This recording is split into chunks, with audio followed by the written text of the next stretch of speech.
kepada Bapak Abdullah karena Bapak siap untuk diwawancarai untuk saat ini. Baik, terima kasih.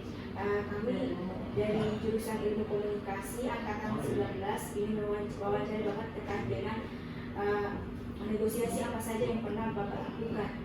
Untuk mencoba waktu di sini kami menyiapkan beberapa pertanyaan terkait itu. Yang pertama, apakah Bapak pernah melakukan suatu negosiasi?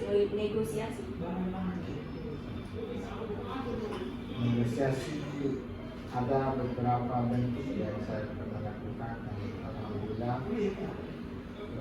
saya memenangkan. Yang pertama di bidang ekonomi, bisnis dan karir. Saya menyiapkan, misalnya teman saya menyiapkan tanah untuk 25 kali. Saya menjual kepada user 25 orang, dan saya dapat fee 2 kali. Karena kalau 10 dapat 1, karena 20 ini dapat 2,5 sebenarnya, tapi yang setengah kali itu diuangkan. Yang kedua, saya pernah melakukan negosiasi untuk mendapatkan 2 pihak. Satu, kelompok mahasiswa Fakultas Sains, Fakultas Syariah. Yang kedua, Fakultas Sosiologi. Ini ceritanya ini adalah kasus lomba sepak bola. Ini sudah aku lempar dan seterusnya. Cara saya itu adalah saya harus mendekati di tokoh daripada Fakultas Syariah, apa sebenarnya masalahnya, dan usuludin tentu saya sudah pegang pimpinannya. Karena itu saya harus memanggil beberapa perwakilan dari Syariah, kemudian perwakilan di sini, kita ketemu di tempat lain. Disitulah terjadi negosiasi apa yang diinginkan oleh Fakultas Syariah, mahasiswa Syariah, apa yang diinginkan oleh mahasiswa Sulubi, maka kita mendapatkan satu titik temu di situ, win-win solusi. Iya, dan alhamdulillah damai.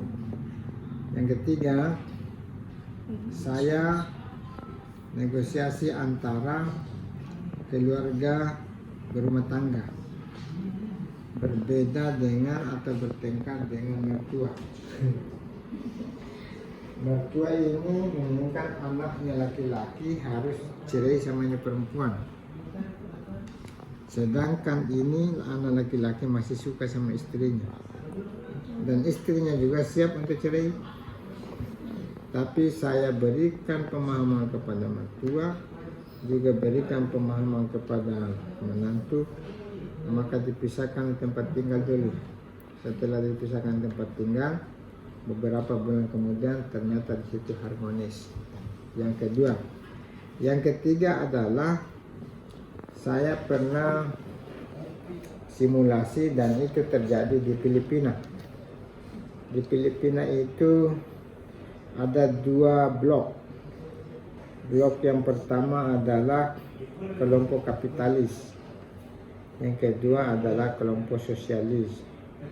Kelompok kapitalis ini ingin mengeksploitasi atau ingin merampas tanah sosialis, maka terjadilah peperangan. Kami diutus, ada beberapa orang, 2 orang yang ketemu daripada keluarga kapitalis, 2 orang yang sosialis. Maka perwakilan kelompok yang merampas tanah dengan yang dirampas tadi kita pertemukan, maka terjadilah solusi adalah harus lebih banyak di 70% ya, 70% oleh kapitalis, 20% sosialis, karena pertimbangannya lebih kuat suratnya. Karena itu banyak sekali sebenarnya negosiasi, karena memang saya itu pernah pelatihan tentang bagaimana menjadi negosiator di Filipina lebih kurang 1 bulan. Dan setelah negosiasi terjadi konflik dan seterusnya, ada namanya trauma healing, bagaimana memberikan penguatan secara psikologis terhadap itu yang menderita perang konflik itu ya. Pertanyaan saya, apa saja kendala yang pernah Anda hadapi dalam suatu negosiasi? Kendala yang dihadapi pertama adalah sulitnya memasuki jiwa seseorang. Itu kalau pertemuan pertama. Tapi kalau sudah lama-lama kita ajak diskusi, yang paling parah itu orang sudah menutup pintu untuk berdiskusi. Ya, sudah tidak ada lagi jalan. Ini harus membutuhkan waktu yang lama. Yang kedua, kalau ada intervensi yang lain, intervensi dari pihak lain, di mana pihak lain ini adalah provokator, karena dia juga mau dapat. Ya. Yang ketiga, kendala yang dihadapi itu adalah masing-masing ini pasang badan.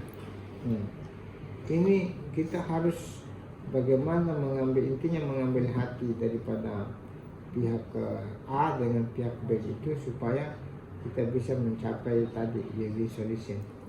Itu kendala yang penting. Cara Anda untuk meyakinkan pihak lain dalam melakukan suatu kerjasama? Untuk meyakinkan pihak lain, satu, saya menjamin bahwa hidup ini semua punya masalah. Saya harus beri muatan filosofis. Semua orang punya masalah hidup. Masalah itu pasti ada solusi. Kitab suci manapun yang menyampaikan bahwa ada masalah, ada solusi. Karena itu, untuk membangun kehidupan yang damai, jangan ingat kesalahan. Jangan diingat lagi itu masa lalu, perbedaan dan seterusnya. Karena biar bagaimana kita tetap tinggalkan masa itu. Karena itu mereka memperoleh suatu pengetahuan baru bahwa hidup ini kalau kita sama-sama cinta ya antara musuh dengan kawan, maka terjadilah keharmonisan, kesejahteraan dan seterusnya.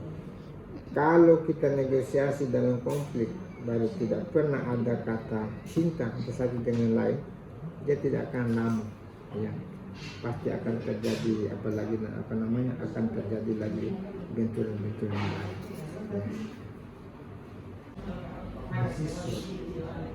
Mahasiswa berhubungan dengan nikah.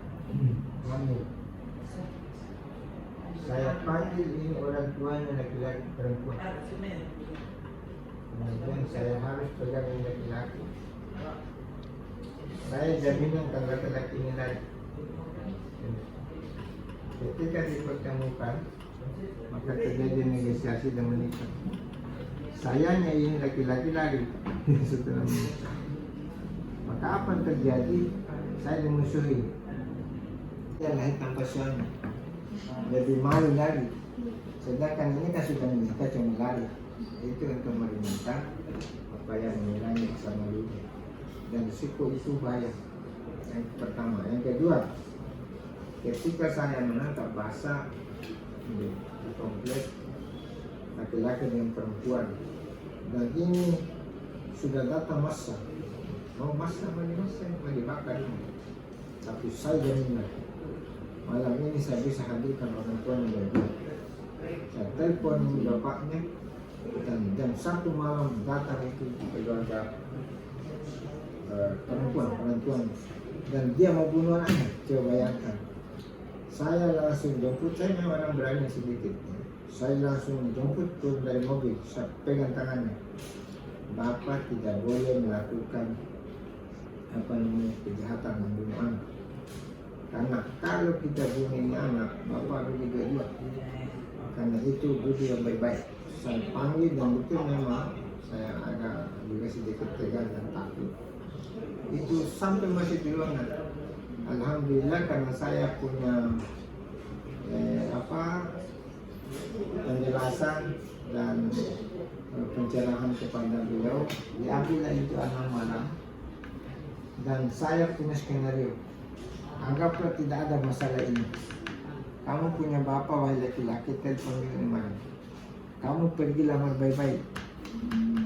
Kalau ditanya kenapa menikah baru semester 2 daripada berbuat dosa, maka alhamdulillah itu anak sudah menikah dan dengan diam-diam juga sudah keluar dari fakultas.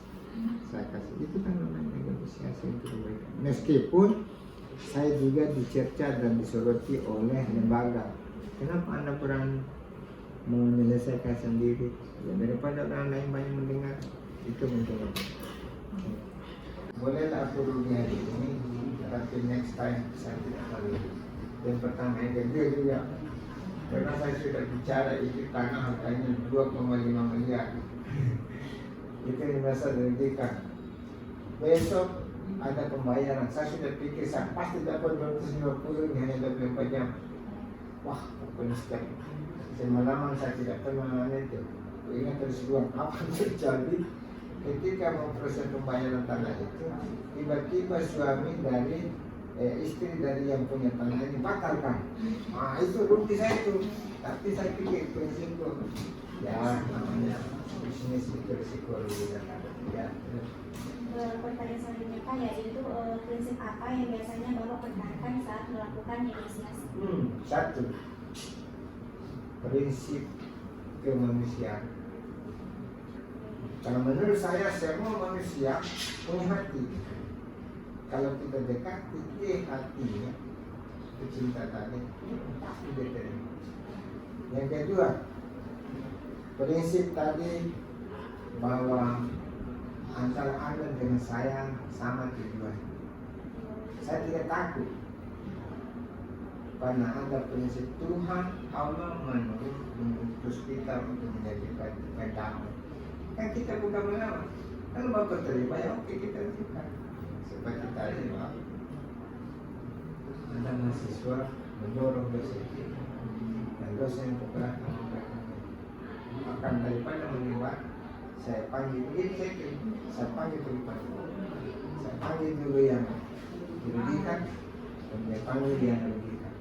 Apa maksudnya? Oke, saya panggil berdua di sini saya kunci itu. Risikonya besar itu. Kalau bapak di sini bapak pukul, tak bisa kunci itu. Yang punya nama dua punya rumah saya. Tapi ingat, saya mau saling memaafkan di sini. Tidak ada yang mana dia bisa diterima.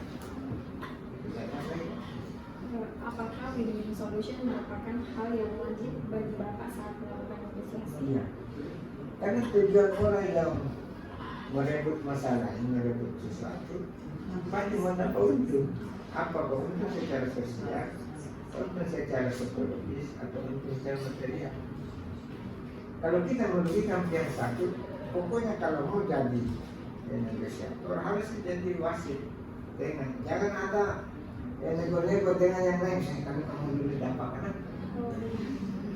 Lebih baik kita bilang begini, kamu semua ini bangunannya masalah ini sama-sama untung, tapi ingatkan ke saya, urusanmu. Nah begitu kan? Tapi saya tidak pikir itu. Oke, ada lagi satu. Saya tukang pecoblang. Ini perempuan sudah oke, laki-laki sudah oke. Di perjalanan ini laki-laki memulai muncul penyembuh. Wah, perempuan sudah oke. Saya bilang nanti pada bebannya kita anggap sebagai sebuah hutang. Oh, marah ini laki-laki. Jadi saya tanggung jawab korban, bukan korban. Karena itu Pak, saya kira kita menunjukkan saya mesti ada masalah itu. Nah, karena kalau tidak, malu perempuan. Nah, laki-laki bisa dulu. Siapa suruh bernama? Apa lagi?